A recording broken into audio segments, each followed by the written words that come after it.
Bismillahirrahmanirrahim. Assalamualaikum warahmatullahi wabarakatuh. Sebelumnya perkenalkan saya atas nama Fauz Fahar, NIM 2017 101 103 11170. Di sini saya akan mereview buku yang berjudul Alternative Dispute Resolution atau resolusi konflik non litigasi yang ditulis oleh Ahmad Musadat SHI MSI. Ya, ini kawan-kawan bukunya. Edisi kedua ini. Di sini akan saya jelaskan tentang arbitrase yang ada di bab 10. Apa sih arbitrase itu? Ya, arbitrase itu adalah yang berasal dari bahasa kata arbiter, yaitu bahasa latinnya arbitrage dalam bahasa Prancis, dan dalam bahasa Inggris arbitration. Dalam bahasa Jerman Sitgesbrüch, yang berarti kekuasaan untuk menyelesaikan suatu perkara menurut kebijaksanaan atau perdamaian melalui arbiter atau wasit. Ya. Dari pengertian tersebut, terkesan hubungan arbiter adalah wasit dengan kebijaksanaan, bahwa seolah-olah seorang arbiter atau majelis arbitrase dalam upaya penyelesaian atau sengketa hanya mengandalkan pada kebijaksanaan saja. Artinya tidak mengindahkan norma-norma hukum, khususnya hukum perdata. Pandangan ini keliru karena arbiter dalam melaksanakan sidang arbiter juga menggunakan kaidah-kaidah hukum seperti yang dilakukan hakim di dalam pengadilan. Oke, siap. Next, selanjutnya. Oke. Dasar hukum arbitrase. Secara ringkas terdapat beberapa sumber hukum arbitrase di Indonesia seperti di bawah ini. Yang pertama ada pasal 2 Aturan Peralihan Undang-Undang Dasar 1945. Yang kedua ada pasal 377 HIR. Yang ketiga ada pasal 615 sampai dengan 651 RV. Yang keempat ada pasal 3 ayat 1 Undang-Undang Nomor 14 Tahun 1970. Yang kelima ada pasal 80 Undang-Undang Nomor 14 Tahun 1985. Yang keenam ada pasal 22 ayat 2 dan ayat 3 Undang-Undang Nomor 1 Tahun 1967 tentang penanaman modal asing. Yang ketujuh ada pasal 22 ayat 2 Undang-Undang Nomor 1 Tahun 1967. Yang ke-8 ada Undang-Undang Nomor 5 Tahun 1998. Yang ke-9 ada Keputusan Presiden Nomor 34 Tahun 1981. Yang ke-10 ada Peraturan Mahkamah Agung Nomor 1 Tahun 1990. Yang ke-11 ada Undang-Undang Nomor 30 Tahun 1999. Ya. Next, selanjutnya. Di sini saya akan jelaskan sejarah singkat tentang arbitrase masuk ke Indonesia. Awalnya arbitrase mulai sejak penjajahan Belanda di Indonesia sudah diatur dalam Reglement of the Burgerlijk Rechtsverordening atau RV yang merupakan produk dari pemerintah Belanda. Ketentuan dalam RV masih berlaku setelah Indonesia merdeka dikarenakan adanya peraturan peralihan dalam Undang-Undang Dasar 1945. Selain itu telah terjadi kesepakatan para sarjana dan praktisi hukum bahwa ketentuan-ketentuan dalam RV dapat digunakan, tetapi ketentuan-ketentuan arbitrase sebagaimana dalam RV dianggap sebagai pedoman. Peraturan hukum acara yang berlaku sebagai bangsa Eropa adalah Reglement of the Burgerlijk Rechtsverordening pasal 615 sampai 651 sejak 1995.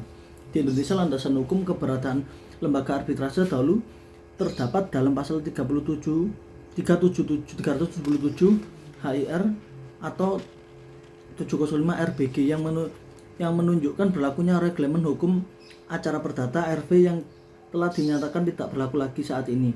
Arbitrase diatur dalam Undang-Undang Nomor 30 Tahun 1999. Oke, next. Selanjutnya di sini ada banyak kelebihan dan kekurangan apa sih arbitrase tersebut. Dari kelebihan penyelesaian sengketa melalui arbitrase sebagai berikut. Yang pertama, para pihak yang bersengketa dapat memilih arbiternya sendiri. Mereka yang dipilih adalah yang memilih integritas, jujur, kompeten, dan profesional. Selanjutnya, kelebihan arbitrase dapat dijelaskan secara lebih singkat seperti di bawah ini. Yang pertama, ada prosedur tidak berbelit-belit sehingga putusan akan cepat didapat. Yang kedua, biaya lebih murah. Yang ketiga, putusan tidak diekspos di tempat umum. Hukum terdapat pembuktian dan prosedur lebih luas, lebih fleksibel, nama lainnya. Para pihak dapat memilih hukum mana yang diberlakukan oleh arbiter. Para pihak dapat memilih para arbiter. Ya, masih banyak lain. Ya, selanjutnya, selain kelebihan arbiter juga memiliki kekurangan. Ya, kekurangannya juga banyak. Antara lain tersedia untuk perusahaan-perusahaan besar, tetapi tidak untuk perusahaan kecil. Lah. Yang kedua, proses kekurangan terpenuhi. Kurang unsur finali. Kurang power untuk mengiring para pihak ke settlement. Kurang power dalam law enforcement dan eksekusi. Kurang power untuk menghadirkan barang bukti atau saksi. Dapat menyembunyikan dispute dan public security. Tidak dapat menghasilkan solusi yang bersifat preventif. Putusan tidak dapat diprediksi dan ada kemungkinan timbulnya putusan yang saling bertentangan. Ya.